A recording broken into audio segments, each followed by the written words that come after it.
আসসালামু আলাইকুম রহমতুল্লাহ। ভাইয়ার কোলে দাদা ভাই বোনেরা কি অবস্থা, কেমন আছে? আজকে আমি রান্না করব শিমের বিচি দিয়ে লাউ, শিমের বিচি চিংড়ি দিয়ে লাউ। ইনশাল্লাহ রান্নাটা দেখবেন, ইনশাল্লাহ অনেক মজা হবে। ওকে ভাইয়েরা, আমি এখন তেল দিলাম, এরপর পেঁয়াজ রসুন দেবো, আদা দেবো, রসুন দেবো, একটু দেখতে থাকে না। ওকে, এখানে হালকা দিচ্ছি, কালো জিরা দিচ্ছি, তারপরে দুটা শুকনো মরিচ দিলাম, এরপর পেঁয়াজ দিলাম, আদা দিলাম, রসুন দিলাম, এরপর একটু গোটা গাঁটা রসুনের গেলাটা চলে গেলাম। এখন চিংড়ি দিয়ে দেবো, হালকা চিংড়ি দিয়ে দেবো।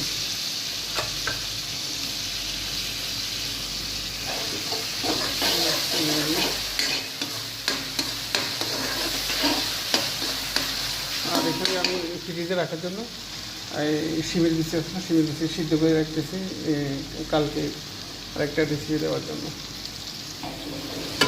শিমের বিচি দিয়ে দিলাম,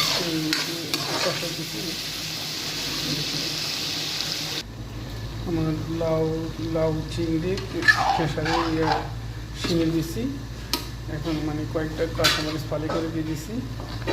এখন একটু পরে হয়ে যাবে ইনশাল্লাহ। আপনারা যে খাবেন দাওয়াত আসবেন। আর এখান দিয়ে আমি করতেছি, ছোটো আমার মুরগি আছে, ছোটো মুরগি রান্না করতেছি এখানে।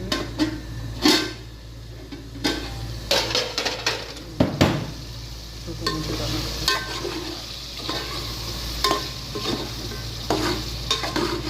এখানে আমার একটা কয়েল পাখি আছে, কয়েল পাখি আছে, কয়েল পাখি আছে, মুরগি একটা, কয়েল পাখি একটা ইয়ে করলাম আর কি। ফাইনালি আমার রান্না কমপ্লিট। লাউ চিংড়ি এবং শিমের বিচি, এখন হালকা ধনিয়া দিতেছি। আর এখানে মুরগির ঝাল করে মাংস, মুরগি এবং কোয়েল পাখি মাংস ঝাল ব্যাস। ওকে বন্ধুরা, আল্লাহ হাফেজ। আমার চ্যানেলটা একটু সাবস্ক্রাইব করে দেবেন বন্ধুরা।